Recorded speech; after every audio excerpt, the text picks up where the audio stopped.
Ravens players, including Lamar Jackson, will remain on the COVID list, a source telling our Adam Schefter. On that note, we bring in our quarterback, Dan Orlovsky of NFL Live fame and Get Up and many other programs. Dan, good to see you. Max, you're up first, though. What impact is this going to have on the season? First of all, it must be windy where Dan is. Dan, you outside somewhere? Yeah. What's going on with this? I was thinking about that myself, man. Yeah, I was thinking the jacket. What's up with that, Dan Orlovsky? I purposely didn't wear a tie. I didn't wear a tie on purpose just so I didn't have to go on national television and get embarrassed by another grown man having me to tell me having to fix it. Get it. I get it. I don't understand. All right, well, it's, okay. Prevent defense. Molly, I think the Steelers actually benefit from this in a weird way. I think that look, this is an undefeated team.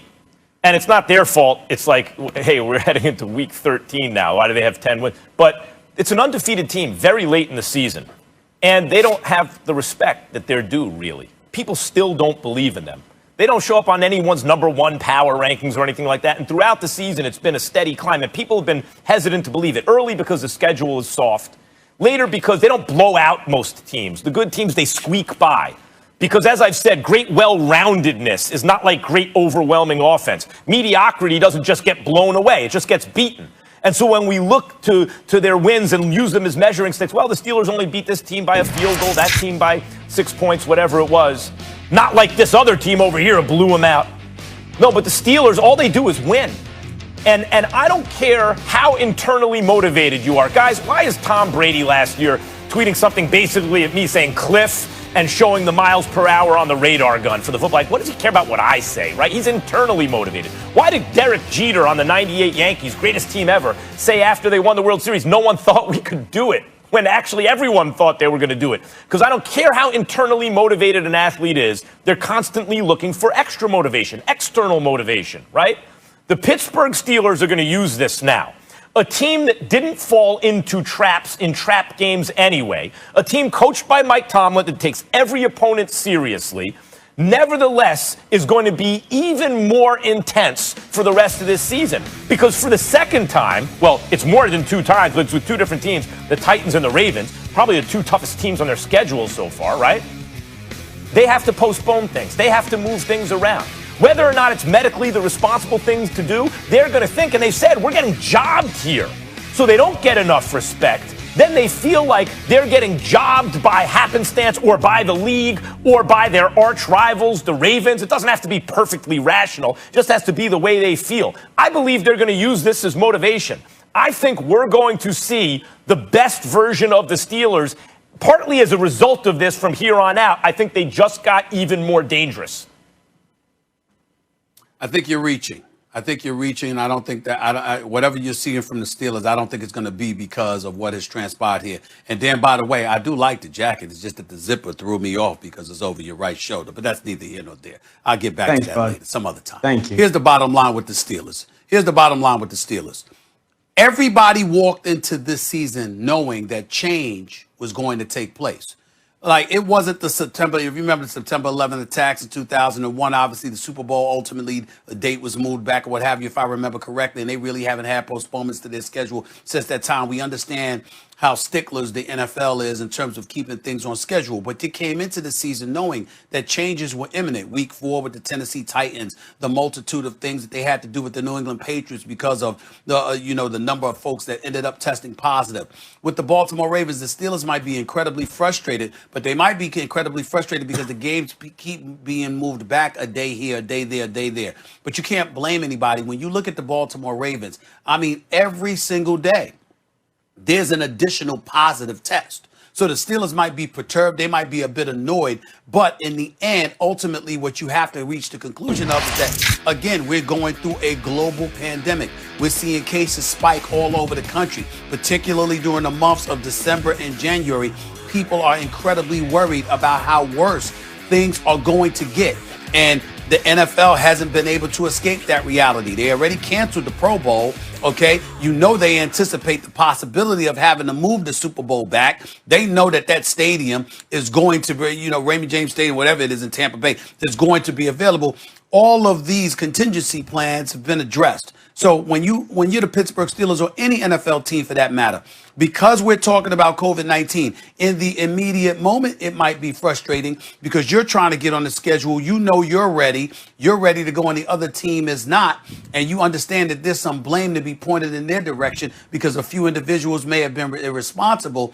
But in the end, because it's COVID that we're talking about here, where you have people testing positive at times and they don't even know why. They don't know what they did. They were wearing their masks. They did engage in social distancing. But who knows? They might have touched the surface. They might have been in an environment where it was airborne. You don't know what the hell is going on. And I think ultimately, at the end of the day, that's the conclusion people will reach once things subside. So I don't think this is going to have an effect, positive or negative, on the Pittsburgh Steelers. I think what you see from the Pittsburgh Steelers is what you were going to see anyway, whether there was a delay or not. I do not believe that it's going to be because of this, that somehow their motivation is elevated to a point where we're going to see them take something to another level. They're already undefeated, for crying out loud.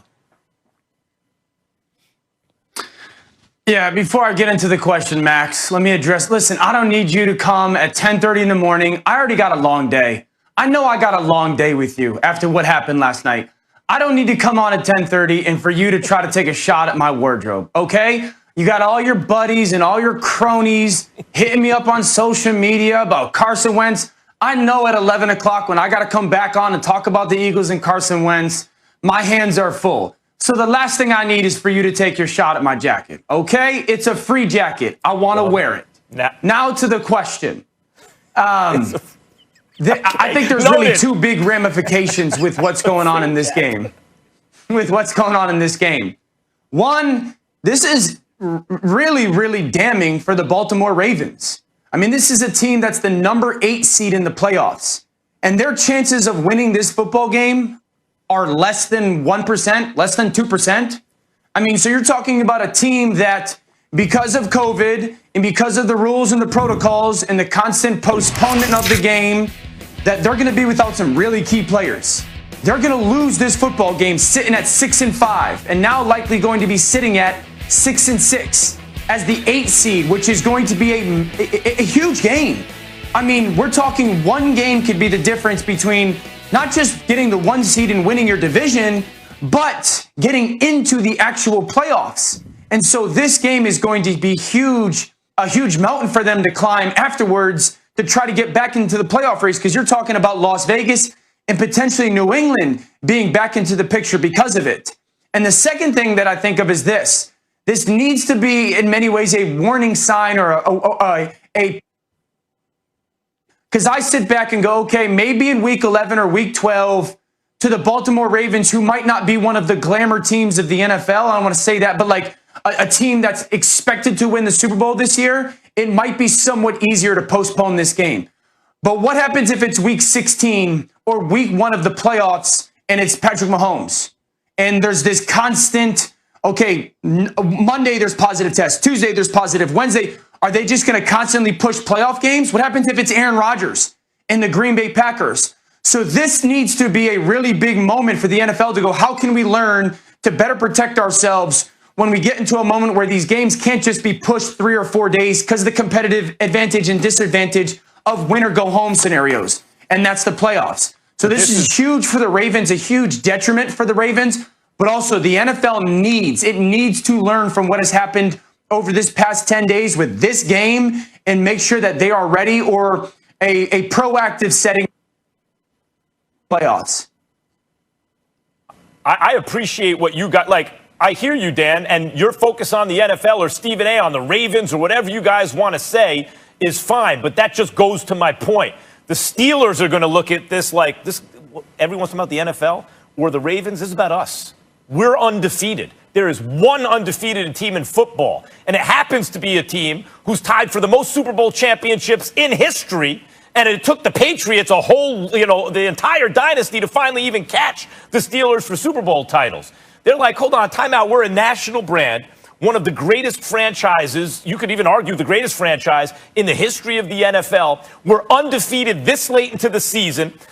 They spanked the Browns. They beat the Ravens. They beat the Titans. They had their bye week moved. They had their mini bye week erased. They may have to play an extended season. They didn't do anything wrong, right? They didn't, nothing that they did or nothing that happened to them that extended any of this. They're going to be sitting there with a giant chip on their shoulder. I think it motivates the Steelers. I think that's what this is going to wind up being about. All right, we're leaving it there. Baltimore 6-4, meanwhile, one game out of the final wild card spot in the AFC.